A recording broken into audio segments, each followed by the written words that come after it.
जय हिंद दोस्तों, स्वागत है आपका हमारे यूट्यूब चैनल स्टूडेंट्स कॉर्नर में। दोस्तों, हम लोग एनसीईआरटी बेस्ड हिस्ट्री का अध्ययन कर रहे हैं, जिसमें हम लोगों ने प्रागैतिहासिक काल, प्री हिस्ट्री और प्रोटो हिस्ट्री में हम लोगों ने सिंधु घाटी सभ्यता का अध्ययन कंप्लीट कर लिया है। दोस्तों, अब हम लोग वैदिक संस्कृति का अध्ययन कर रहे हैं, जिसमें यह तीसरा वीडियो है। यदि आपने इससे पहले की क्लास नहीं देखी दोस्तों, तो आप हमारे इस चैनल की प्लेलिस्ट में जाकर हिस्ट्री नाम के फोल्डर में देख सकते हैं दोस्तों। तो चलिए दोस्तों, शुरू करते हैं इसी के साथ आज की। दोस्तों, इससे पहले की क्लास में हम लोगों ने पृथ्वी के देवता का अध्ययन किया था। दोस्तों, ऋग्वैदिक काल में देवताओं को 3 कैटेगरी में विभाजित किया गया था, यानी 3 प्रकार के देवताओं को माना गया है दोस्तों ऋग्वैदिक काल में, जिसमें से पहले हैं आकाश के देवता, दूसरे हैं अंतरिक्ष के देवता और तीसरे हैं पृथ्वी के देवता। पृथ्वी के देवता का अध्ययन हम लोग इससे पहले की क्लास में कर चुके हैं, आप लोग वहां जाके इससे पहले की क्लास में जाके देख सकते हैं दोस्तों। इसके बाद में इस क्लास में हम लोग अंतरिक्ष के देवता से प्रारंभ करेंगे, अंतरिक्ष के देवता, और इसके बाद हम लोग देखेंगे आकाश के देवता। ठीक है दोस्तों, चलिए शुरू करते हैं। अंतरिक्ष के देवता।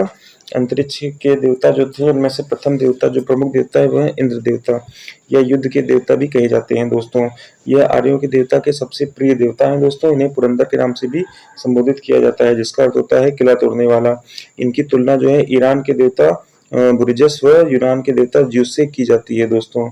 और इनकी जो विशेषताएं हैं दोस्तों, यह ऋग्वेद के सबसे प्रमुख देवता हैं। अंतरिक्ष के सर्वश्रेष्ठ देवता है, वह युद्ध में विजय दिलाने वाले देवता है। ऋग्वेद में इनकी 250 बार स्तुति हुई है दोस्तों। सभी देवताओं का राजा इन्हें कहा गया है दोस्तों।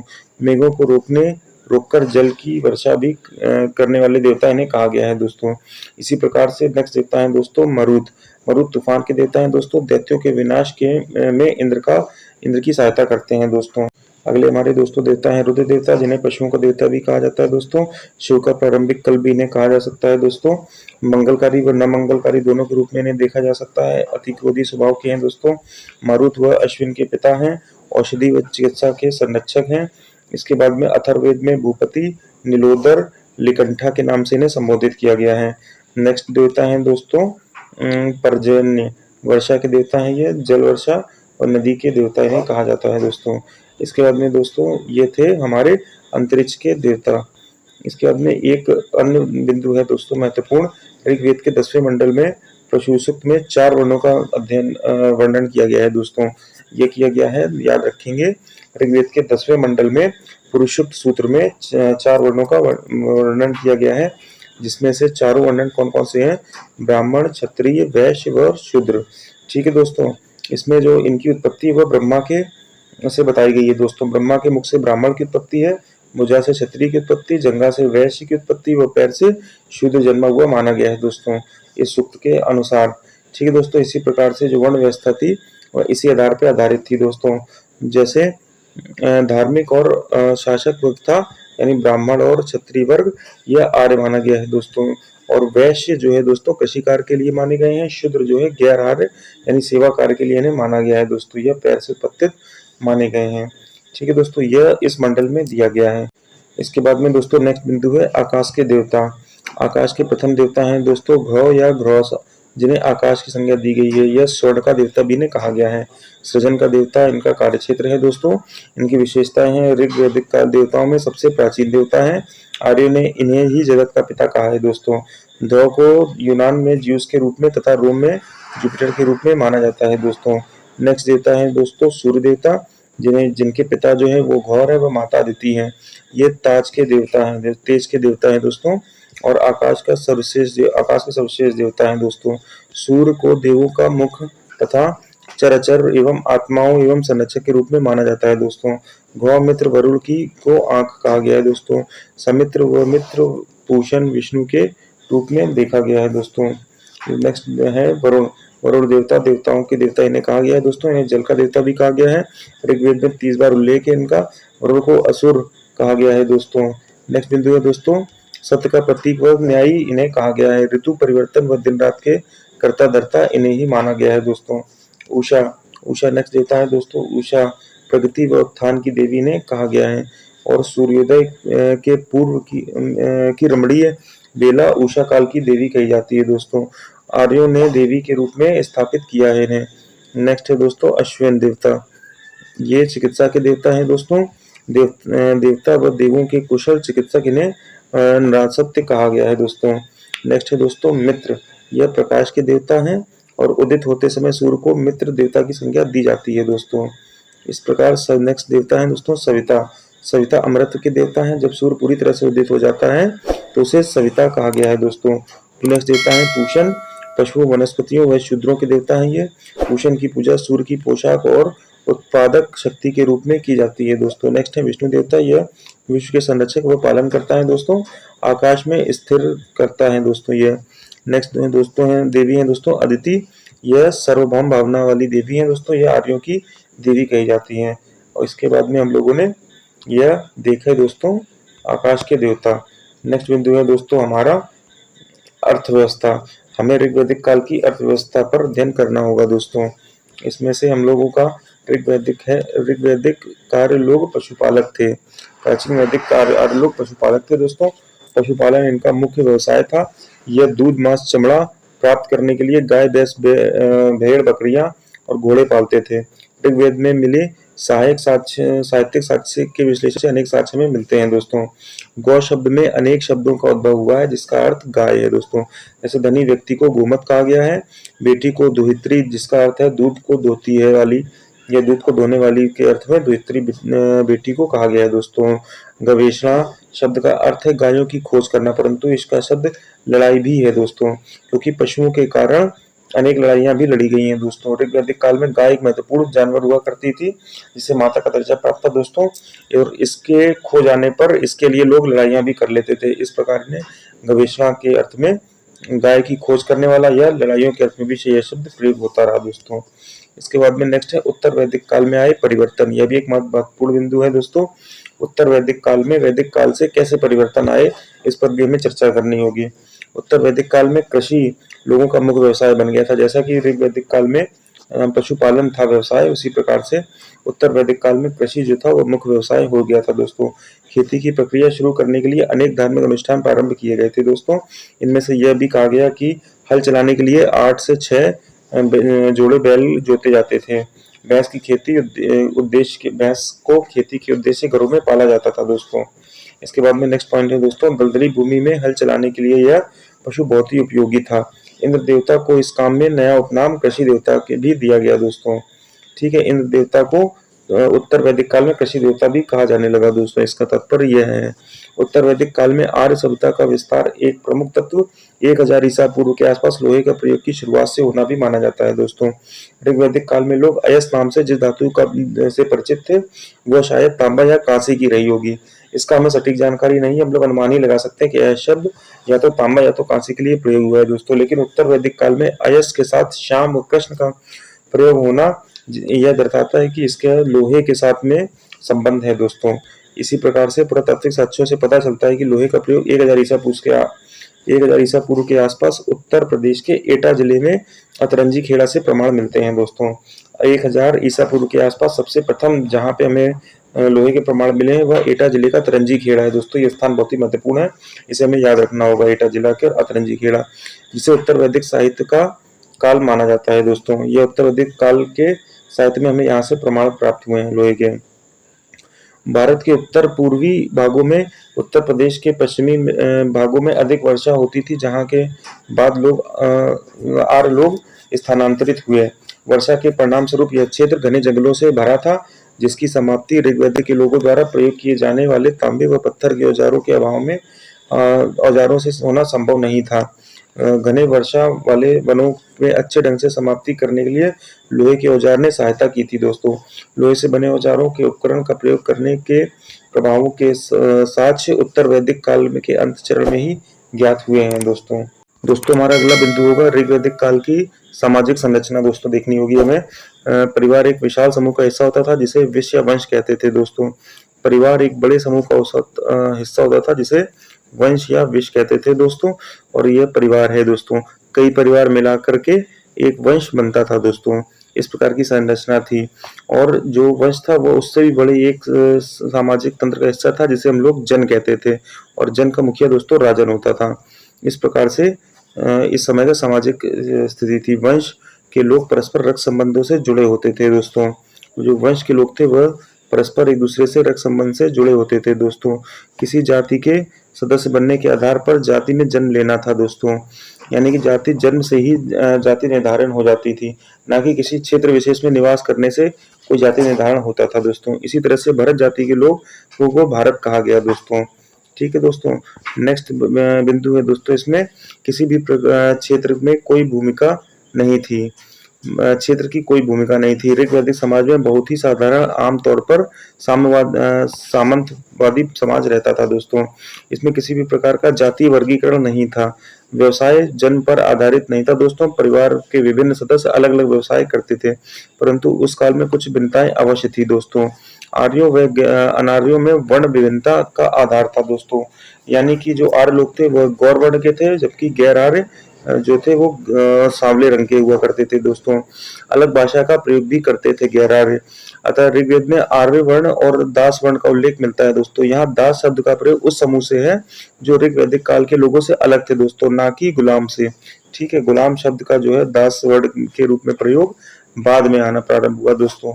नेक्स्ट बिंदु है दोस्तों, हम लोगों को इसी प्रकार से विवाह संस्थान स्थापित हो चुके थे दोस्तों ऋग्वैदिक काल में।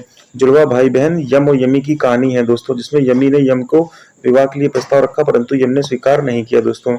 स्त्रियों में पुनर्विवाह नियोग प्रथा, यानी पति के निधन पर देवर से विवाह प्रचलित था दोस्तों। बहुपति विवाह भी प्रचलित था। नियोग विवाह से उत्पन्न संतान क्षेत्रज के नाम से जानी जाती थी दोस्तों। जो कन्या जीवन भर कुंवारी रहती थी उन्हें अमाजू कहा जाता था। इसके विपरीत पुरुष जो होता था वह निम्न वर्ण का होता था, वह कन्या उच्च वर्ण की होती थी। इस प्रकार से दो प्रकार के विवाह वर्ण्य थे दोस्तों। ऋग्वैदिक में जाति जो होती थी वह क्षत्रिय, पुरोहित और समान व्यक्ति होते थे। जाति योद्धा, पुरोहित, पंडित व समान जाति, तीन प्रकार की जातियों का वर्णन ऋग्वैदिक काल में मिलता है। शूद्र की जो जाति है वह ऋग्वैदिक काल के अंत में ही अस्तित्व में आई थी दोस्तों। नेक्स्ट बिंदु है दोस्तों, उत्तर वैदिक काल में सामाजिक परिवर्तन क्या क्या हुए। परिवार भी उत्तर वैदिक काल समाज की बुनियादी इकाई थी दोस्तों, तथापि इसके रचनात्मक ढांचे में परिवर्तन आ गया था। उत्तर वैदिक काल में परिवार काफी विशाल होने लगे थे। यह इसका रचनात्मक परिवर्तन है दोस्तों, कि परिवार बहुत विशाल होने लगे थे, संयुक्त परिवार होने लगे थे, जिसमें 3 या 4 पीढ़ी के लोग एक साथ ही परिवार में रहते थे। उत्तर प्रदेश में अतरंजी खेरा और अहिछत्र में मिले चूल्हों की कतारों से हमें पता चलता है कि यहाँ सामूहिक भोज के लिए या फिर विशाल परिवारों के लिए भोजन पकाया जाता रहा होगा दोस्तों। गोत्र की परिसंकल्पना भी इस काल में विकसित हुई थी, जिसका अर्थ यह था कि एक ही गोत्र के लोग एक ही वंशावली के थे। एक ही गोत्र के व्यक्ति परस्पर विवाह संबंध नहीं करते थे आपस में, क्योंकि वह एक दूसरे को अपने परिवार ही मानते थे दोस्तों। बहुपति प्रथा भी प्रचलित थी, परंतु एक पत्नी विवाह ही बेहतर समझा जाता था। इसके बाद में नेक्स्ट बिंदु है दोस्तों, ऋग्वैदिक प्रारंभिक वैदिक काल में राज व्यवस्था। आर्यों की प्रमुख सामाजिक इकाई जन थी दोस्तों, और इस इकाई का प्रमुख राजनीतिक नेता राजन होता था। यानी कि जो जन क्षेत्र था जिसका जो राजा होता था, राजन जिसे उसे कहा जाता था दोस्तों। नेक्स्ट बिंदु है दोस्तों, इसका प्रमुख का जो काम होता था वो ये था कि जनता व पशुधन की शत्रुओं से रक्षा करना। इस जनजाति संस्थाएं भी इस समय हुआ करती थी दोस्तों, जिन्हें सभा, समिति, विदित, गण और परिषद कहते थे दोस्तों। इनमें जो सबसे महत्वपूर्ण है वह सभा और समिति थी दोस्तों। ये सबसे महत्वपूर्ण संगठन थे दोस्तों। इन सभाओं में जीवन के सभी पक्षों पर विचार विमर्श होता था। इसमें युद्ध से प्राप्त आय का वितरण, न्यायिक व धार्मिक कृत्य भी शामिल है। इन सब पर चर्चा होती थी दोस्तों। नेक्स्ट बिंदु है दोस्तों, इस प्रकार ये सभाएं जो थी और राजनीतिक प्रमुखों की शक्तियों को नियंत्रित करती थी। महिलाएं भी इस सभाओं में शामिल होकर के विचार विमर्श में भाग ले सकती थी। नेक्स्ट बिंदु है दोस्तों, प्रमुखों का जो पद होता था वह वंशानुगत नहीं होता था। आमतौर पर उनका चुनाव जनजाति द्वारा किया जाता था, यानी कि ये कुछ लोकतंत्र प्रकार की प्रणाली हुआ करती थी दोस्तों। यद्यपि इसमें जो उत्तराधिकारी थे उनके परिवार के कुछ सदस्य प्रमुखों में देखने को मिलते हैं। प्रमुख के जो परिवार के सदस्य हैं वह कुछ सदस्य उच्च पदों पर देखने को मिलते हैं दोस्तों, लेकिन ज्येष्ठाधिकारी यानी कि सबसे बड़े पुत्र को पिता का स्थान ग्रहण करना, इस प्रकार का जो अधिकार है वह देखने को नहीं मिलता है दोस्तों। नेक्स्ट बिंदु है, इनके अनेक मामलों में पुरोहित मुखिया को परामर्श देता था। पुरोहित के अतिरिक्त कुछ सीमित संख्या में अधिकारी भी होते थे जो मुखिया को प्रतिदिन की जनजाति मामलों की सहायता देते थे, वह जानकारी प्रदान करते थे दोस्तों। नेक्स्ट बिंदु है, उत्तर वैदिक काल में आए परिवर्तन। मुखिया का पद राजा जो था वो वंशानुगत हो गया, जो और इसके बाद पिता के स्थान पर पुत्र जो है राजा बनने लगा। इस काल के साहित्य में उल्लेख मिलता है कि लोग धारणा थी कि राजा का जो पद है वह दैवीय होने लगा, मतलब जो राजा का पद था वह दैवीय मान लिया गया दोस्तों। ब्राह्मणों ने मुखियाओं को इस प्रक्रिया में सहायता की, मतलब जो ब्राह्मण थे उन्हीं ने इस प्रकार की बात फैलाई कि जो राजा है उसका पद दैवीय है। नेक्स्ट है बिंदु दोस्तों, वाजपेयी व राजसूय जैसे राज्याभिषेक के विस्तृत धार्मिक कर्मकांड मुखिया का प्राधिकार स्थापित करने लगी दोस्तों। जैसे जैसे मुखिया की शक्ति बढ़ती गई, जनप्रिय सभाओं में अधिकार कम होने लगा दोस्तों। नेक्स्ट बिंदु है, मुखिया का प्रशासनिक सहायता देने के लिए अधिकारियों की नियुक्ति की जाती थी। उत्तर वैदिक काल में सभा व समिति जीवित रही, परंतु विदत की समाप्ति के साथ साथ महिलाओं को प्रतिनिधित्व सभा व समिति में निषेध हो गया। अब महिलाएं सभा व समिति में जाना निषेध हो गया था और विदित जो संगठन था उसका पूरी तरह से समापन हो चुका था दोस्तों। नेक्स्ट बिंदु है दोस्तों, प्रमुख व राजा में मौलिक अंतर। दोस्तों सबसे बड़ा अंतर यह है कि मुखिया का जो था वो चुनाव प्रत्यक्ष रूप से होता था, परंतु राजा का जो पद था वह वंशानुगत हो गया था दोस्तों। नेक्स्ट बिंदु है दोस्तों, प्रमुख के पास कोई स्थायी प्रशासनिक तंत्र नहीं था और उसकी सहायता करने के लिए कुटुंब अनुयायियों अपने अनुयायियों पर ही आश्रित रहता था दोस्तों। जबकि राजा की सहायता के लिए वह संबंधियों पर भी निर्भर रहता था और उसकी प्रशासनिक प्रणाली भी हुआ करती थी जिस पर वह निर्भर करता था दोस्तों। नेक्स्ट बिंदु है कि प्रमुख नियमित कर एकत्रित नहीं कर सकता था, वह केवल उपहारों पर निर्भर रहता था और उसके अनुयायी लाते थे उन्हीं उपहारों पर निर्भर रहता था। राजा उपहार भी लेता था और वह उसकी आय का प्रमुख स्रोत कर संग्रह भी होता था दोस्तों। और प्रमुख स्थायी सेनाएं नहीं रखते थे, केवल नागरिक सेवा पर आश्रित रहते थे। आवश्यकता पड़ने पर लोगों को युद्ध करने के लिए बुलाते थे और उन्हें उसका वेतन देते थे, परंतु नियमित वेतन नहीं देते थे। परंतु राजा जो है नागरिक सेवा के साथ साथ वह अपनी स्थायी सेनाएं भी रखता था दोस्तों। इस प्रकार से ये बहुत ही बड़े अंतर हमने देखे प्रमुख व राजा के बीच में। ठीक है दोस्तों, इसके बाद में हम लोग देखेंगे कि वैदिक राजनीतिक संगठन किस प्रकार का होता था दोस्तों। जैसा कि हम लोगों ने चर्चा की दोस्तों, सबसे छोटी का ही कुल या परिवार हुआ करता था, जिसके जो मुखिया होता था उसे कुलुप कहते थे दोस्तों। उससे बड़ी कई ग्राम होती थी और ये उसके मुखिया को ग्रामीण कहा जाता था दोस्तों। इससे बड़ा एक या वंश होता था दोस्तों, जिसका जो मुख्य प्रमुख था उसे वंशपति कहते थे और सबसे बड़ी इकाई जन होती थी, जिसका जो मुखिया था उसे राजन कहा जाता था दोस्तों। हमारा नेक्स्ट बिंदु होने वाला है अष्टविवाह। अष्टविवाह में दोस्तों हम लोग 8 प्रकार के विवाह का वर्णन करेंगे दोस्तों। ठीक है दोस्तों, इसमें से पहला है ब्रह्म विवाह। ब्रह्म विवाह का अर्थ होता है समान वर्ण में विवाह करना। इसमें कन्या का मूल देकर दोस्तों विवाह होता है। नेक्स्ट है दोस्तों दैव विवाह। इसमें यज्ञ कर्म करने वाले के साथ कन्या का विवाह किया जाता है दक्षिणा सहित। जो दक्षिणा है वो वधु पक्ष वर पक्ष को देता है दोस्तों। नेक्स्ट है आर्य विवाह। आर्य विवाह कन्या के पति को वर एक जोड़ी बैल प्रदान करता है। जो वर होता है वह कन्या के पिता को एक जोड़ी बैल प्रदान करता है, उसे आर्य विवाह कहते हैं दोस्तों। नेक्स्ट है दोस्तों प्रजापति विवाह। ये बिना लेन देन के योग्य विवाह वर से विवाह होता है दोस्तों। सबसे उत्तम विवाह आज के समय में यही है दोस्तों, बिना लेन देन के योग्य वर से विवाह। ठीक है, नेक्स्ट बिंदु है दोस्तों असुर विवाह। कन्या को उसके माता पिता से खरीद कर विवाह करना यह निकृष्ट प्रकार का विवाह माना जाता है दोस्तों, असुर विवाह। दशरथ व कैकेयी का जो विवाह हुआ था दोस्तों वह असुर विवाह ही हुआ था दोस्तों। नेक्स्ट है दोस्तों गंधर्व विवाह। इसे लव मैरिज भी हम कह सकते हैं, प्रेम संबंधों के आधार पर विवाह। शकुंतला और दुष्यंत इनका जो विवाह था वह गंधर्व विवाह ही हुआ था दोस्तों। नेक्स्ट बिंदु है दोस्तों नेक्स्ट विवाह है राक्षस विवाह। प्रजापति राजा की पुत्री मतलब जो पराजित राजा की पुत्री बहन व पत्नी से उसकी इच्छा के विरुद्ध विवाह करना राक्षस विवाह कहलाता है दोस्तों। राक्षस विवाह और असुर विवाह दोनों में अंतर है दोस्तों। असुर विवाह में कन्या को उसके माता पिता से खरीद लिया जाता है, यानी कि उसके माता पिता की मंजूरी रहती है, परंतु राक्षस विवाह में हम उसके जो विजित होता था राजा, वह पराजित राजा की पुत्री बहन या पत्नी से विवाह करता था उसकी इच्छा के विरुद्ध, वह राक्षस विवाह होता था। लास्ट है दोस्तों पैशाच विवाह। इसमें क्या होता था कि यह विवाह प्रायः विश्वासघात द्वारा किया जाता था, यानी कि बेला फुसला के या अन्य किसी प्रकार से विश्वासघात करके जो विवाह होता था उसे पैशाच विवाह कहा गया है। नेक्स्ट बिंदु है दोस्तों स्मृति में ब्रह्म विवाह, देव विवाह, आर्य विवाह और प्रजापति विवाह ये 4 ब्राह्मणों के लिए मान्य थे। असुर विवाह केवल शूद्र एवं वैश्य के लिए थे, जबकि गंधर्व विवाह क्षत्रियों में होता था दोस्तों। ऐतरेय ब्राह्मण के अनुसार पुत्री समस्त दुखों का कारण है, किंतु पुत्र परिवार का रक्षक होता है दोस्तों। नेक्स्ट बिंदु है दोस्तों मनुस्मृति में परिवार के 8 प्रकारों का वर्णन का उल्लेख है, जिसमें से केवल प्रथम 4 विवाह प्रशंसनीय है व शेष 4 निंदनीय है दोस्तों। जैसा कि हमने ऊपर देखा, प्रथम जो 4 हैं दोस्तों वह प्रशंसनीय है और जो अंतिम 4 है वह निंदनीय है दोस्तों। यह है मनुस्मृति के हिसाब से। ठीक है दोस्तों, ये सेशन हमारा आज का यहीं तक रहेगा। नेक्स्ट सेशन हम लोग दोस्तों नेक्स्ट क्लास में देखेंगे। दोस्तों हमारा सेशन का अंत यही होता है। आज का हमारा सेशन यहीं तक रहेगा। जो भी भाई लोग हमारे पीडीएफ इस वीडियो की डाउनलोड करना चाहते हैं, इससे पहले की वीडियो की पीडीएफ डाउनलोड करना चाहते हैं दोस्तों, तो वो हमारे टेलीग्राम चैनल को ज्वाइन कर सकते हैं, जिसके लिए आपको हमारी इस वीडियो के डिस्क्रिप्शन में जा करके टेलीग्राम के लिंक को ज्वाइन करना होगा दोस्तों। टेलीग्राम की लिंक से आप इस वीडियो की पीडीएफ और इससे पहले की वीडियो की पीडीएफ ज्वाइन कर सकते हैं। दोस्तों आज का हमारा सेशन यहीं तक रहेगा दोस्तों।